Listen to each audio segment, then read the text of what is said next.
Hey guys, welcome to the shop. So, what you're seeing today is me getting the lathe ready to cut 1.5 millimeter pitch threads. So we had to swap change gears out. I'm using what are called metric transposition gears. I'm not super keen on it. I don't like cutting metric threads when I can avoid it, but this is what this action requires.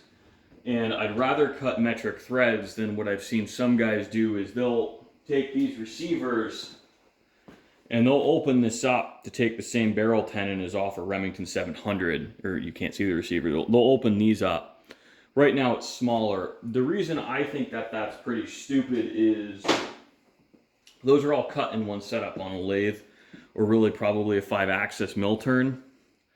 So right now your lugs are very square to the receiver face and to those threads, much more so than what you do here without a serious amount of fixturing.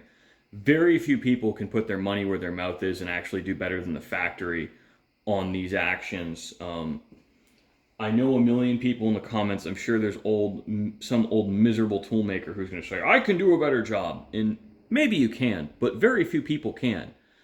Most gunsmiths can't, because most gunsmithing isn't machining like that. So the amount of setup and the trickiness in improving those threads is just, the juice is not worth the squeeze. It's a lot faster and smarter, in my opinion, to just stick with what's there. The factory did a very good job on those. The howas with just honestly, off-the-shelf pre-fit barrel generally shoot. What I do here generally shoots a little bit better than that, but is still...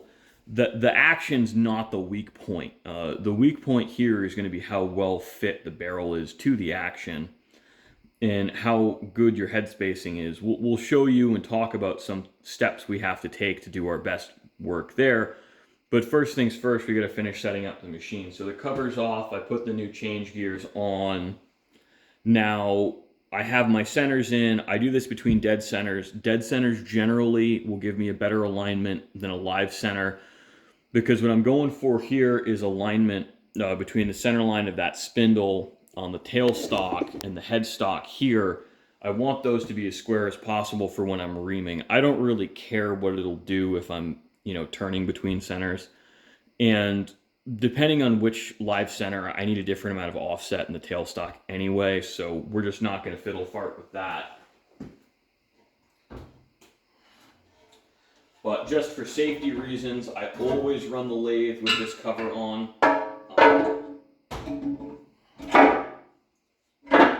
I know some people won't. I think that's extremely unsafe. And it's also extremely easy to drop things when you just decide to look over at your camera instead of working. Now again, there's an argument to be made for, oh, well, it's fine. But the other thing too is there's a lot of grease and oil on these gears. That's going to wind up getting flung all over the shop. It makes a mess. So I don't like dealing with that. I got to wipe my hands off. Your hands get filthy dealing with it. It's just not worth the headache, in my opinion, to create a safety risk to save a couple minutes of work. So what we do here, this is pretty simple. These actually aren't that expensive. I think they're only 50 or 100 bucks. These Edge Perfect Alignment Tool. They work friggin' great. Repeatability on dead centers with this is within a couple 10,000ths of an inch. So next step two, I want to make sure I have the right size Allen key. Perfect, and I do.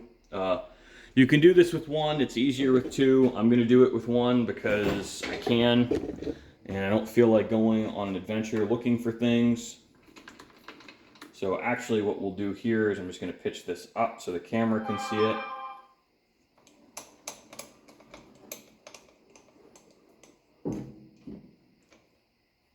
Now I've got to put the tool in a place where not only can we see it, but I'm going to have my indicator travel be consistent with, oh, got a text message on the shop phone. Oh my God. So this is me. I have just the most polite customer. This guy is lovely. He just texted me to tell me he's going to be 5 minutes late. I love when people do this because it just makes scheduling so much easier.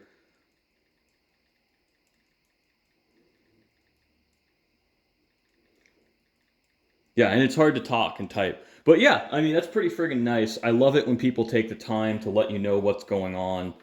I know it's really easy to get caught up in your day. I try to do that for my customers, so I really appreciate it when customers do it for me. Now, if I recall, usually on this, I need the tailstock about 2.5 inches out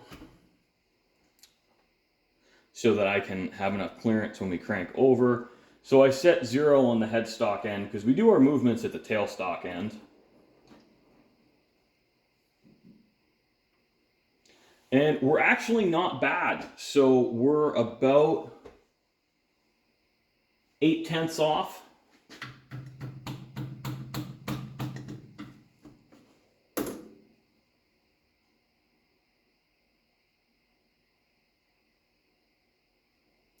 You know, and the annoying thing with this is there's a little trial and error. I almost never get it on the first shot. So it happens.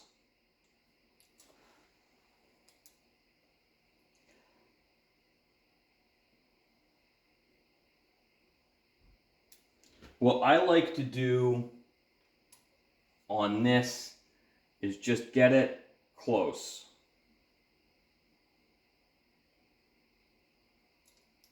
Doesn't need to be perfect, just get it close.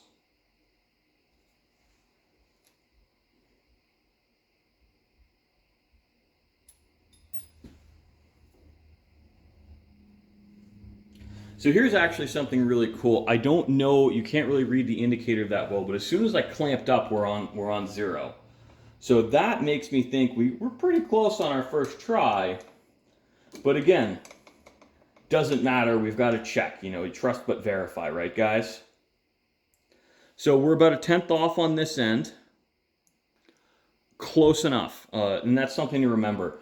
So this tailstock sits 0.5 thousandths high, and there's going to be error in our tool holding. So in this setup, we're the same amount off. I am almost perfectly aligned within the resolution of this measuring tool. Therefore, we're calling it a day, guys, and I'm going to send it. We're going to call this part done. Now, why do I always say within the resolution of our measuring tools? And that's the thing is, every time we go to something more precise, what we discover is there's just another amount of error in how this is set up. So, okay, how do I phrase that in a much more intuitive and straightforward way? Basically, what happens is every time you add a more finer resolution to your measuring equipment, you discover an error you didn't know you had. So in this machine, the headstock bearings are plus or minus 2/10,000ths of an inch. It's worn. You know, that's still pretty damn good. The tailstock sits about 0.5 thousandths high. You know, we've got error built in there. You know, we're going to have error again in the measuring tool, in the measuring bar, in the centers. So really, in my opinion, if you have the tailstock aligned within 0.5 thousandths, that's as good as you can reasonably ask for. You can ask for more, but not reasonably. And for me, if I dial in using a gauge pin on my on my bore when I'm doing the rifles, if I get within 1 thousandths on that, I haven't really noticed the gun shoot any better than if I take the time to indicate directly on the bore. And it's because we're at the point of diminishing returns. Like, if we're dialed in within 1 thousandths on each end, my floating reamer holder takes all that error up. But really what that means is we're cutting oversized. Now the reamers I have cut, they're claimed to cut a maximum of 0.5 thousandths oversized. So if we've got 1,000th of run out, I'm cutting everything 1.5 thousandths larger than the reamer. I found this to be more or less additive. So if I'm 1.5 thousandths over my target minimum SAMI dimension, that's pretty tight.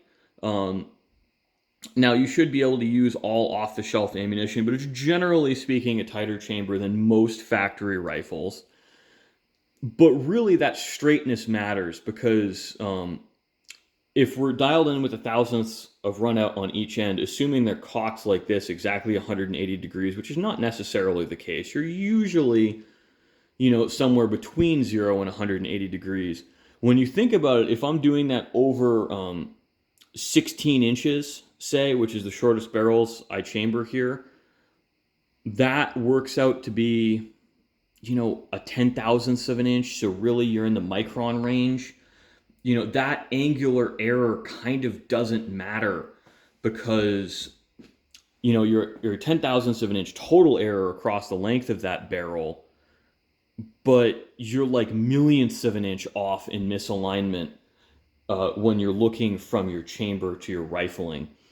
And in my experience, it doesn't matter. Like I would say in the last year, I don't think I've sent out any guns that shoot worse than a half-inch 5-shot group. And when I say that's what they do is here I shoot one 5-shot group. If I get anything under an inch, I send it out the door and send it to the customer because I'm not a very good shot, nor do I claim to be.